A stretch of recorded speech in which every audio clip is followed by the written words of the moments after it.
भोपाल से प्रस्तुत हैं प्रादेशिक समाचार। नमस्कार, समाचारों के साथ मैं जितेंद्र रघुवंशी। पहले मुख्य समाचार।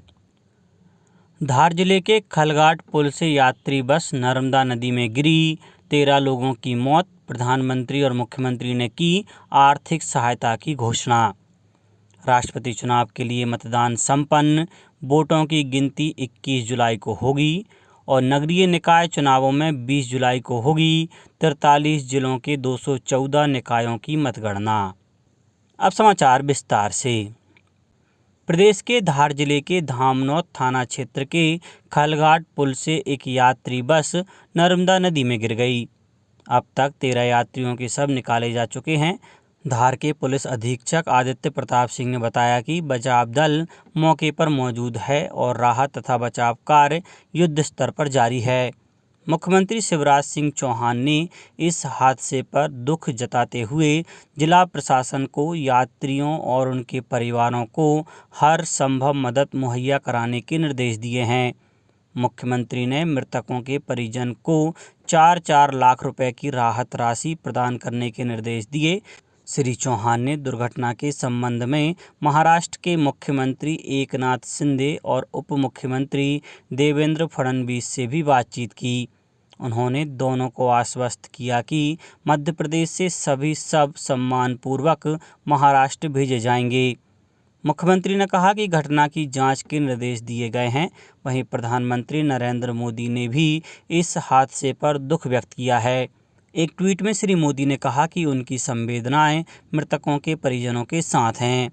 प्रधानमंत्री ने बस दुर्घटना में जान गंवाने वाले प्रत्येक व्यक्ति के परिजनों के लिए प्रधानमंत्री राष्ट्रीय राहत कोष से 2 लाख रुपए की अनुग्रह राशि की घोषणा की। प्रत्येक घायल व्यक्ति को 50,000 रुपये दिए जाएंगे। उधर महाराष्ट्र में भी श्री शिंदे ने राज्य सड़क परिवहन को बस दुर्घटना में मृतकों के निकट परिजनों को 10-10 लाख रुपए आर्थिक सहायता देने का निर्देश दिया है। देश के 16वें राष्ट्रपति के चुनाव के लिए मतदान कल शाम 5 बजे खत्म हो गया। मतदान में कुल 4,800 निर्वाचित सांसदों और विधायकों ने हिस्सा लिया। चुनाव में एनडीए की ओर से उम्मीदवार द्रौपदी मुर्मू की जीत लगभग तय है। नतीजों का ऐलान 21 जुलाई को होगा। प्रदेश विधानसभा में भी सुबह 10 बजे से वोटिंग शुरू हुई और दोपहर 3 बजे तक सभी विधायकों ने वोट डाल दिए। सबसे पहले विधानसभा अध्यक्ष गिरीश गौतम ने मतदान किया। इसके बाद मुख्यमंत्री शिवराज सिंह चौहान ने अपने मताधिकार का इस्तेमाल किया। मुख्यमंत्री ने मतदान करने के बाद ट्वीट करते हुए कहा कि आज ऐतिहासिक दिवस है। संपूर्ण भारत में उत्साह है कि पहली बार एक जनजाति बेटी, भारत की बेटी राष्ट्रपति बनेगी। प्रदेश के महाविद्यालयों में सीएलसी के चौथे चरण के लिए विद्यार्थी 19 से 30 जुलाई तक एक से अधिक महाविद्यालय में आवेदन जमा कर सकते हैं। आवेदन के साथ कोई भी दस्तावेज संलग्न करना नहीं होंगे। आयुक्त उच्च शिक्षा श्री दीपक सिंह ने बताया कि आवेदक विद्यार्थियों को सीएलसी चौथे चरण के लिए आवेदन का प्रारूप उच्च शिक्षा विभाग के नवीन निर्देश एवं एमपी ऑनलाइन के eप्रवेश.mpionline.gov.in पोर्टल पर उपलब्ध होगा।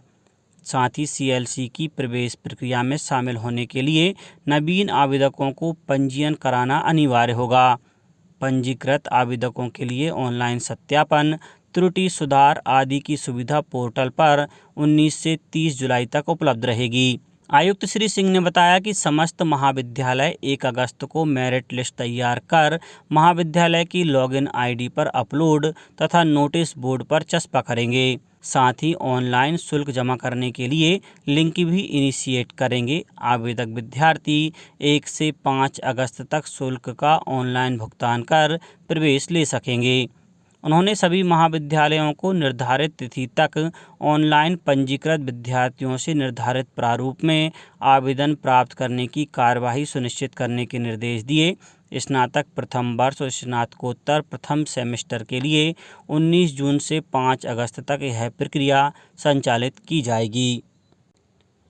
सरकार ने कहा है कि मॉडल प्रशिक्षण को बढ़ावा देने के लिए देश भर में 818 प्रधानमंत्री कौशल केंद्र स्थापित किए गए हैं। कौशल विकास और उद्यमिता राज्य मंत्री राजीव चंद्रशेखर ने लोकसभा में एक लिखित उत्तर में बताया कि देश में प्रधानमंत्री कौशल विकास योजना के तहत पिछले 3 वर्षों के दौरान 71 लाख से अधिक उम्मीदवारों को प्रशिक्षित किया गया है। केंद्रीय नागरिक उड्डयन मंत्री ज्योतिरादित्य सिंधिया ने उड़ान सुरक्षा मानदंडों की समीक्षा के लिए एयरलाइन कंपनियों के मुख्य कार्यकारी अधिकारियों के प्रमुखों के साथ एक बैठक की अध्यक्षता की। नागरिक उड्डयन मंत्रालय और नागरिक उड्डयन महानिदेशालय ने उड़ान सुरक्षा की दिशा में कुछ उपाय किए हैं। हाल ही में कई उड़ानों में खराबी की घटनाओं के मद्देनज़र यह बैठक महत्वपूर्ण मानी जा रही है। नगरीय निकाय चुनावों में 20 जुलाई को 43 जिलों के 214 नगरीय निकायों में सुबह 9 बजे से मतगणना होगी और परिणाम घोषित किए जाएंगे। इन सभी निकायों में दूसरे चरण में 13 जुलाई को मतदान हुआ था। राज्य निर्वाचन आयुक्त बसंत प्रताप सिंह ने कहा कि मतगणना की सभी तैयारियां पूरी कर ली गई हैं। 20 जुलाई को 5 नगरपालिक निगम कटनी, रतलाम, देवास, रीवा और मुरैना के साथ 40 नगरपालिका परिषद और 169 नगर परिषद में मतगणना होगी। रविवार को हुई पहले चरण की मतगणना में कुल 11 नगर निगम में से 7 में भाजपा, 3 में कांग्रेस और 1 में आम आदमी पार्टी के महापौर पद के प्रत्याशियों को जीत मिली है। एनडीए उम्मीदवार जगदीप धनखड़ ने कल उपराष्ट्रपति पद के लिए नामांकन दाखिल किया। उन्होंने प्रधानमंत्री नरेंद्र मोदी, केंद्रीय मंत्री अमित शाह, राजनाथ सिंह, नितिन गडकरी तथा एनडीए के अन्य नेताओं की उपस्थिति में पर्चा दाखिल किया। संसद के बाहर संवाददाताओं से बातचीत में श्री धनखड़ ने कहा कि उन्हें उम्मीद नहीं थी कि एक साधारण परिवार के व्यक्ति को यह अवसर दिया जा सकता है। उन्होंने कहा कि वे देश के लोकतांत्रिक मूल्यों को समृद्ध करने के लिए प्रयास करते रहेंगे। उपराष्ट्रपति पद के लिए अगले महीने की 6 तारीख को मतदान होगा।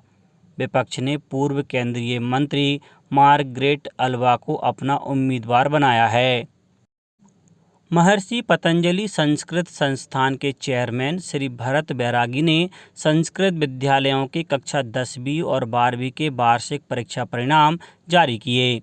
कक्षा 10वीं में 3284 और कक्षा 12वीं में 3277 परीक्षार्थी सम्मिलित हुए।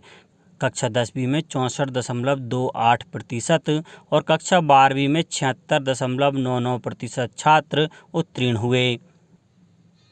रतलाम रेल मंडल के मंगल महुड़ी यार्ड लिमखेड़ा अपलाइन के बीच कल रात बेगन ड्रिल होने के कारण मुंबई रतलाम रेल मार्ग अवरुद्ध हो गया। मार्ग को प्रारंभ करने के लिए युद्ध स्तर पर प्रयास जारी हैं। इस घटना में ओवरहेड इलेक्ट्रिक वायर टूट गए हैं और रेलवे ट्रैक को भी क्षति हुई है।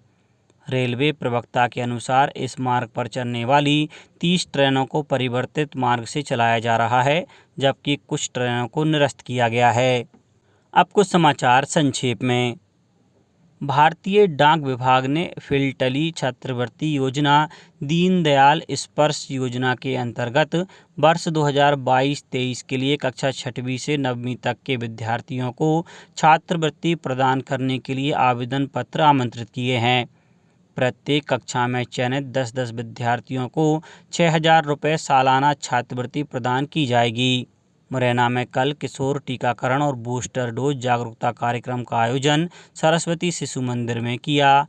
टीकमगढ़ जिले में पहले चरण की मतगणना में नगर परिषद बलदेवगढ़ में भाजपा को बहुमत मिला। वहीं खरगापुर नगर परिषद में सबसे ज़्यादा निर्दलीय प्रत्याशियों ने जीत दर्ज की।